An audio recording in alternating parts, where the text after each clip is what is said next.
여러분 안녕하세요. 스타트업 TV입니다.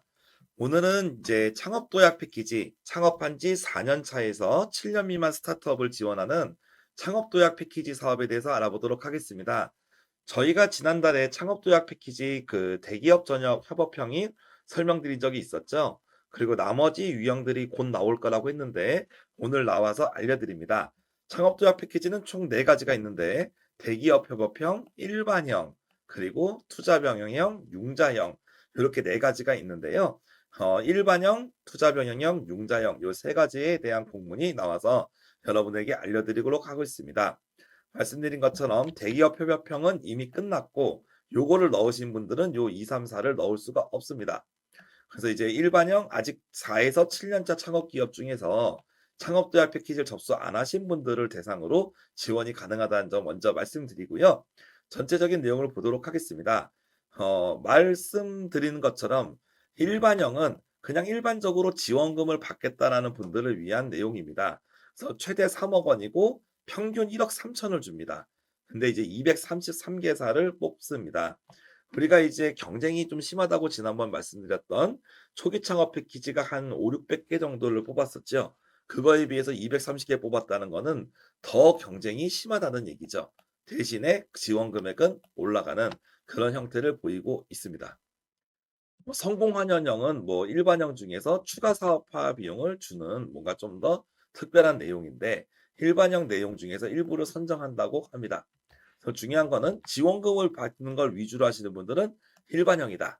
그리고 투자 병행형은 아무래도 좀 급성장하고 있는 기업들, 그리고 투자나 M&A를 고려하고 있는 그런 하이테크 기업들에게 좀 더 맞겠죠. 그래서 사업화 자금도 주고 투자도 연계시켜주는 사업입니다. 융자 병행형은 어떻게 보면은 좀 매출 기반 스타트업에 좀 더 적합한 사업으로 사업화 지원금은 당연히 주는 거고 거기에 한 5억 정도의 대규모 융자를 섞어주겠다.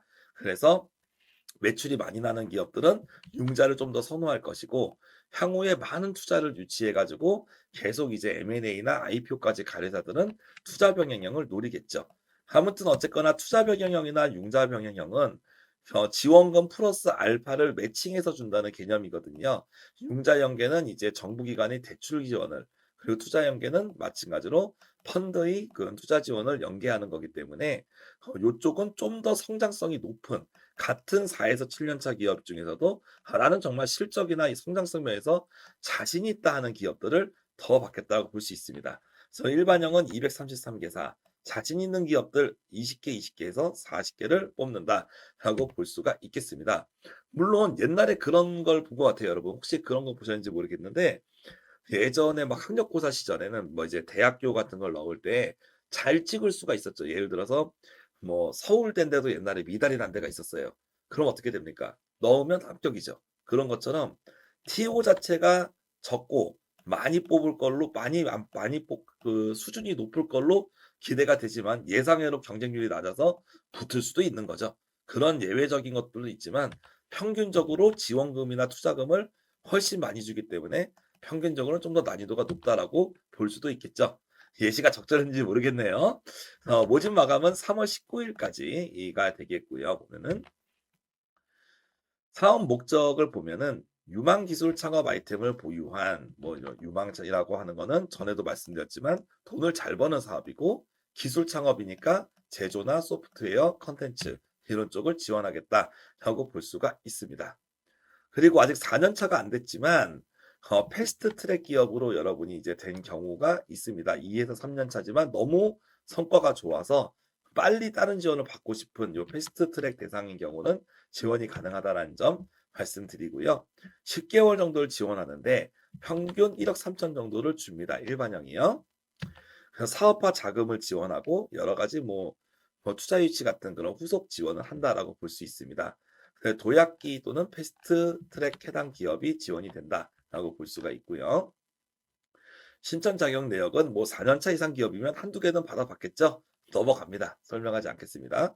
그냥 일반적으로 읽어보시면 되겠고 10개월 이내 이렇게 지원하게 되겠습니다. 그래서 보통 이렇게 한 1억 5천 정도 이런 식으로 평균 금액에 맞게 쓰시는 게 가장 일반적이다라고 볼 수가 있겠고 3월 19일까지 마감이다라고 볼 수 있겠어요. 그래서 신청 서류도 간단합니다.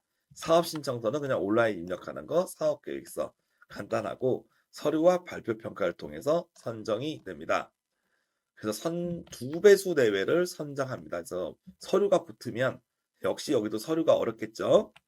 2대1이 경쟁률로 여러분이 갈 수가 있는데 중요 포인트는 이거예요. 서류 평가 가점 및 면제 대상을 보시면 최근 1년 이내에 5억 이상의 투자 유치를 실적을 보유한 기업이 가점이 1점이고 CES에서 혁신상을 수상한 기업이 가점이 1점이에요.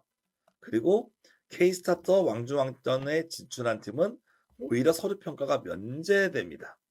즉 이거는 뭐냐면 요 위에 거 하나만 보셔도 여기 이런 큰 상들을 받는 건 쉽지 않죠. 네, 쉽지 않습니다. 그리고 1년 이내 5억의 투자 유치를 실적을 하는 게 일반 스타트업 입장에서 쉬운 게 아니죠. 네, 어렵습니다. 근데 그 어렵지만 그걸 한 업체가 가점을 꼴랑 1점 주겠다는 거야. 알겠습니까? 그러니까 창업도약 패키지 같은 경우는 실적이 별로 없고 그리고 지원을 받아도 크게 성장하지 않을 것 같은 기업들은 여러분이 접수는 가능하지만 탈락 가능성이 높다는 거를 이 서류에서 내포를 하고 있는 거죠. 그러니까 만약에 여러분의 회사가 작년에 매출을 5천만 원을 했고 직원은 여러분 혼자예요. 그리고 이번에 1억을 지원받으면 한 2억 정도 할 것 같아. 옛날에는 이런 것도 뽑혔어요. 근데 요즘 같이 경쟁이 심할 때는 특히 투자금 5억도 가점이 1점인데 매출 2억 3억 찍는다 그러면 가점이 아니라 오히려 감점 대상으로 봐야 될 그런 상황이 되겠습니다. 그래서 창업도약 패키지도 꼭 그런 건 아닙니다. 매출이 거의 없거나 직원이나 투자 실적이 없는 분도 간혹 꼽히긴 하지만 말 그대로 간혹이고 평균적으로는 실적이 빵빵한 기업들 위주로 뽑아주는 거예요. 즉 창업도약은 잘 나가는 기업을 더 뽑아준다라는 그런 개념이 들어가 있습니다. 그게 4년차 이상의 스타트업부터는 상당히 가혹해집니다. 우리가 많은 분들이 예비 단계에서는 그래 한번 도전해봐라고 해서 경쟁률도 낮고 많이 뽑아줬어요. 근데 초기 단계로 가면서 갑자기 경쟁률이 급상승합니다. 근데 도약 단계 가면은 애초에 실적이 없으면 아예 뽑아주지가 않는 뭔가 절벽이 이렇게 존재를 하는데 실제로 그 절벽을 경험해 보신 분도 있고 아직 경험을 해야 되는 분도 있을 겁니다. 어찌됐든 간에 내가 평균적으로 매출이 뭐 한 10억 정도가 되지 한 매출이 한 2, 3억 정도밖에 안 된다. 그리고 투자도 한 5천 1억 받았다. 그러면은 절대 여러분이 중간 이상이 갈 수 없는 그런 사업이다라고 볼 수가 있어요. 아니 대표님 그러면 그동안 그렇게 잘 나가는 업체가 많습니까? 그런데 놀랍게도 많이 있습니다. 네. 그러다 보니까 어떻게 보면은 4년 차, 7년 차에 해당하면 지원을 쉽게 받는 게 아니라 4년 차, 7년 차에 해당하더라도 이때부터는 잘 나가는 기업들한테 떡 하나 더 준다는 개념이 훨씬 평균적으로 어필되는 사업의 형태다라고 볼 수가 있겠습니다.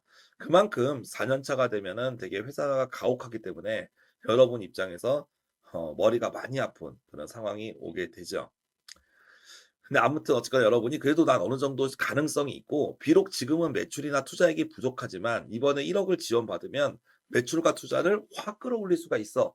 이런 느낌으로 여러분이 과제를 준비하셔도 신청 사업 계획서를 쓰셔야 되고 또 그런 느낌이 나는 아이템을 지원을 하셔야 그래도 좀 더 승률이 나올 거다라고 볼 수 있습니다. 물론 이제 기업이 실적적인 면에서는 좀 점수가 낮을 수 있겠지만 그럼에도 불구하고 향후 기대값에 대해서 더 평가를 하는 거니까요. 그런 내용을 볼 수 있습니다. 그래서 여기 뭐 평가 지표는 뭐 이런 식으로 써 있는데 그냥 넘어가시면 될 것 같고요. 유의사항 같은 거 한 번씩 점검을 해보시면 되겠습니다. 중요한 거, 자 어디를 넣어야 되냐? 여기 찍기 게임을 또 해야 됩니다. 경기도, 대구, 광주, 경기.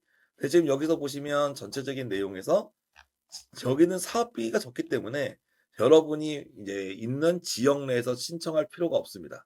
그래서 다른 지역을 가도 돼요. 전라북도 가도 되고 경북 가도 되고 여러분이 사업을 잘 도와줄 수 있는 아니면 여러분이 선정이 잘 될 수 있는 같은 곳으로 여러분이 지원을 하시는 게 좋겠고 그리고 여기서 이제 사업 설명회를 이제 3월부터 진행을 하니까 혹시 관심이 있는 분들은 여기 있는 사업 설명회를 찾아가서 직접 가서 들으시고 실제로 한번 참여해 보시는 것도 좋겠죠. 그래서 그런 의미로 좀 볼 수가 있겠습니다. 지원 제외 대상 뭐 이렇게 나와 있고 전체적으로 이제 뭐 동시 수행 뭐 이런 내용 나와 있습니다. 중요한 것 중에 하나 여기 보시면 4에서 7년 차인데 동시 수행이 불가능하다. 그러니까 같은 연도에 동시에 받을 수 없는 그런 내용이 있죠. 사업 내용들이 이렇게 리스트가 나와 있으니까 같이 참고를 좀 하시면 좋겠고 뭐 성공 환원형에서 일부는 뭐 사업비 일부를 반납해라 뭐 이런 내용이 있는데 뭐 하면 되죠. 네. 그래서 뭐 굳이 뭐 그거는 많이 뽑지도 않고 누가 뽑힐지도 모르니까 굳이 설명을 드리진 않을게요. 다음에 일반형이 어쨌거나 233개사가 이렇게 되면 투자랑 융자 병행형만 간단히 살펴보고 마치겠습니다. 먼저 융자 병행형입니다. 융자 병행형의 이 차이점 같은 걸 보시면 창업 기반 지원 자금이라고 해서 저희 영상에 중소벤처기업진흥자금, 중소기업 정책자금 영상이 있었죠. 그 영상에서 나오는 이 자금입니다. 이거를 최대 5억, 평균 1.3억. 그러니까 지원금 1.3억 주고 대출 1.3억으로 해서 1대1로 매칭해서 지원하겠다는 게 요 융자 병행형 자금이겠네요. 그렇게 보시면 되겠죠. 더 최대는 요렇게 해서 7억을 받을 수 있고 평균적으로는 대출 포함 2억 6천을 받을 수 있다라고 볼 수 있습니다. 나는 중진공 대출에 자신이 있어라는 분들은 요거를 좀 더 생각을 해볼 수 있을 겁니다. 그다음에 마지막으로 투자 병행형입니다. 투자 병행형 같은 경우는 조금 설명을 들어보면 요게 있습니다. 조금 달라요. 투자 병행형은 일단 개인 사업자 지원 안 됩니다. 개인 사업자는 이제 일반형이나 다른 융자로 가야 돼요. 융자 병행형으로 가야 됩니다. 일단 투자는 법인만 됩니다. 그리고 전문 투자 기관으로부터 투자 유치를 받은 적이 없는 분들이어야 됩니다. 그러니까 이제 좀 투자를 받아보겠다라는 분들이 지원을 하게 되는 거고 20개사를 지원을 받습니다. 그래서 이제 창업진흥원에서 이제 최대 2억을 지원을 하고 한국벤처투자 유명한 벤처투자 기관이죠. 여기서 이제 1대1로 매칭해서 지원을 합니다. 그래도 마찬가지로 2억 지원받으면 투자도 2억, 1억 지원받으면 투자도 1억. 그걸 이제 1대1 매칭이라고 하고 우리가 흔히 매칭 펀드라고 얘기를 하는 거죠. 그래서 기본적으로 이 융자나 투자는 매칭 펀드다. 지원금만큼 주겠다라는 걸로 우리가 이해하시면 되겠습니다. 그래서 일반형 기준으로 했을 땐 최대 3억, 평균 1.3억 원을 1억 3천만 원을 지원받는 창업도약 패키지입니다. 그래서 이렇게 보면 TO는 많지 않지만 성공만 하면 많은 돈을 받을 수가 있다. 하지만 기본적으로 지원받은 금액이 몇 배 정도 실적을 내야 되겠어요. 제 생각에는 최소 10배입니다. 1억을 지원받으면 여러분이 10억을 해야 되고 2억을 지원받으면 매출 기준으로 한 20억 정도는 마무리 못해도 해야 되고 그걸로 부족할 수도 있어. 왜 그러냐면 투자 5억이 그 결국에는 가점 1점 정도라면 매출 같은 경우는 막 30억, 50억을 해야 그럴 가능성이 있는 업체들을 뽑아줄 수 있다는 거죠. 그래서 말 그대로 이런 사업들은 이제 우리가 스케일업 사업이라고 해서 회사가 스케일이 크게 갈 수 있는 그런 잘 팔릴 수 있는 아이템 아니면 크게 투자받을 수 있는 아이템 그런 아이템을 선호하겠다는 거죠. 그런 관점에서 여러분들이 확인을 해보고 지원을 하셨으면 좋겠습니다. 저희는 그 창업도약 패키지가 이제 3월 이제 19일까지 이제 접수를 받는데 여러분들이 지금 이제 한 3주 정도 남아 있죠. 네, 아마 보시면 그런 부분 오늘 말씀드렸던 포인트를 꼭 명심하셔서 큼직큼직하게 아이템도 크게 잡고 성과도 크게 낼 수 있고 또 그거를 왜 실현이 가능한지 합리적으로 여러분이 증명할 수 있는 그런 계획서를 잘 준비하셔서 난이도는 높지만 성공하면 네, 아주 그 정말 기분이 짜릿할 겁니다. 그런 아이템을 잘 준비하셔서 꼭 자금을 받으셨으면 좋겠네요. 네, 아무튼 그런 부분이 있고 현실적으로 내가 너무 이런 부분을 하기에는 무리고 너무 어렵다는 분들은 일단 이번 사업에 패스하고 다른 작은 지원 사업을 넣을 건지 아니면 너무 실적이 안 나오는 4년차 기업이라면 적당한 시기에 회사를 폐업을 하거나 하고 다시 도전을 할 건지 그런 것들을 한번 좀 준비할 필요가 있어요. 저희가 작년에 창업도약 패키지 때문에 대표님 좀 상담 좀 해주세요라고 이렇게 오셨던 분들이 있었는데요. 보통 세 분 중에 한 분은 죄송한데 회사를 밀어버립시다라고 제가 얘기를 합니다. 왜 그러냐면 연차가 오래됐어요. 5년 차가 됐는데 매출이 너무 작아. 그럼 창업도약 패키지를 되기도 어려울 뿐만 아니라 기대되는 매출도 뭐 10억, 20억이 안 나와. 그러면은 오히려 소상공인 자금으로 가든지 아니면 기업을 밀어버리고 다시 처음부터 시작하든지 그런 생각을 해야 되는 거죠. 왜 그러냐면 그만큼 4년 차부터는 잘 나가는 기업들을 집중해서 지원해 주는 걸로 여러분이 창업 기업을 보는 관점이 달라지기 때문입니다. 그래서 그런 부분을 좀 이해를 하셨으면 좋겠고 무조건 넣으면 된다라기보다는 어떻게 우리가 좀 스케일이 큰 아이템을 가지고 어필할 수 있을지 오히려 그런 관점을 좀 고민하셨으면 좋겠고 너무 나랑 지금 현재 적합하지 않는다고 한다면 다른 길을 찾아보는 것도 방법으로 오히려 여러분들에게 조언을 드릴 수가 있겠습니다. 등 궁금하신 내용들이 있으면 댓글을 남겨주시고요. 구독과 좋아요 좀 부탁드리겠습니다. 저희는 다음 영상 때 또 찾아뵙겠습니다. 감사합니다.